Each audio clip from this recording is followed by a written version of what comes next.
આજના સૌપ્રથમ પહેલા મુદ્દાથી જે છે રાજકોટનો લોકોના સ્વાસ્થ્ય સાથે ખુલ્લેઆમ ચેડાનો સિલસિલો બંધ થવાનું નામ જ નથી લઈ રહ્યો।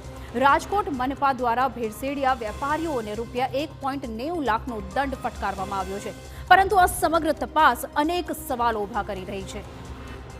રાજકોટમાં વેપારીઓ બેફામ બન્યા છે અને ન માત્ર રાજકોટ શહેર પણ સમગ્ર જિલ્લામાંથી ભેળસેળની અનેક ઘટનાઓ સામે આવી છે। ત્યારે રાજકોટ મનપા દ્વારા શ્રાવણ માસમાં લેવાયેલા ખાદ્ય નમૂનાનો રિપોર્ટ ફેલ આવવાની ઘટનામાં છેક હવે વેપારીઓને દંડ ફટકારવામાં આવ્યો છે।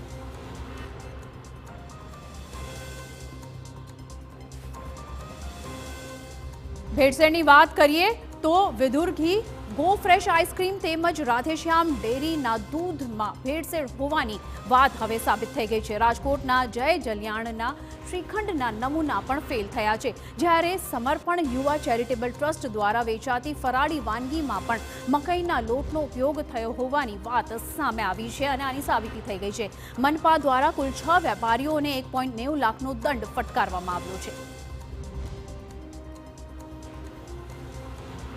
તહેવારોને અનુલક્ષીને સર્વેલન્સ સેમ્પલ છે લેવાયા હતા, એના રિઝલ્ટ છે આવ્યા બાદ સબસ્ટાન્ડર્ડ અથવા મિસબ્રાન્ડેડના કિસ્સામાં છે આપણે એજ્યુડિકેશનની કાર્યવાહી કરી છે। એ અનુસંધાને સમર્પણ ટ્રસ્ટ નામની એક સંસ્થા છે કે જે ફરાળી પેટીસમાં સ્ટાર્ચ એટલે કે મકાઈનો લોટ છે એ મિક્સ કરીને ફરાળી પેટીસ છે લોકોને આપતા હતા, જેનું રિઝલ્ટ છે એ મિસબ્રાન્ડેડ છે આવેલું હતું। એના અન્વયે શીતલ પાર્ક પાસે આવેલા પેઢીને માનનીય RSC સાહેબ દ્વારા એજ્યુડિકેશનની કાર્યવાહીને અંતે 20,000 જેટલો દંડ છે એ ફટકારવામાં આવ્યો છે। સમર્પણ યુવા ચેરિટેબલ ટ્રસ્ટ દ્વારા તૈયાર કરાતી ફરાળી પેટીસમાં મકાઈના લોટ વપરાતો હોવાની વાત સામે આવી છે, એટલે કે ઉપવાસ કરનારા અનેક લોકોને ફરાળના નામે છેતરવામાં આવ્યા। ત્યારે શું સજાના ભાગરૂપે વેપારીને 20,000નો દંડ ફટકારી દેવાથી જવાબદારી પૂરી થઈ જાય છે? હકીકતમાં આ સમગ્ર તપાસ જ અનેક સવાલો ઊભા કરી રહી છે। જેમને દંડ ફટકારાયો છે તેવા તમામ એકમોના નમૂના લગભગ 6 મહિના પહેલા જ શ્રાવણ માસમાં લેવાયા હતા। પ્રશ્ન એ છે કે ભેળસેળની શંકાએ જ નમૂના લેવાયા હતા, તો તાત્કાલિક નમૂનાનો રિપોર્ટ આખરે તૈયાર કેમ ન થયો? જ્યારે રિપોર્ટ આવ્યો ત્યાં સુધી તો અનેક લોકો આવી ભેળસેળવાળી વસ્તુઓ આરોગી ચૂક્યા હતા। રિપોર્ટ આવ્યા બાદ પણ વેપારીઓને દંડ ફટકારવામાં બીજા અનેક મહિનાઓ વીતી જાય તેવું કેવી રીતે બન્યું?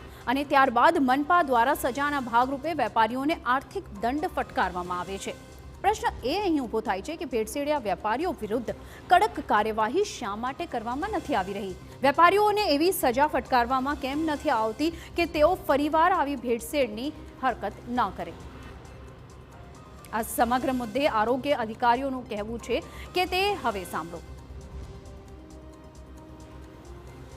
આપણે જે સેમ્પલ છે લેતા હોય છે ને ઓછામાં ઓછા 1.5 મહિનાથી 3 મહિના જેટલું જે છે એ સેમ્પલના ભરાવાને કારણે આનું રિઝલ્ટ છે આવતો હોય। રિઝલ્ટ આવ્યા પછી 1 મહિનાના નોટિસ પીરિયડ બાદ આપણે એજ્યુડિકેશનની કાર્યવાહી કરી શકતા હોય। નોટિસ પીરિયડ આપ્યા બાદ એજ્યુડિકેશન છે એ ચાલતા અંદાજિત 1.5 થી 2 માસના સમયગાળામાં છે એની મુદતોને અંતે આ રિઝલ્ટ છે એ ડિક્લેર કરીને દંડની કાર્યવાહી છે કરવામાં આવી હતી।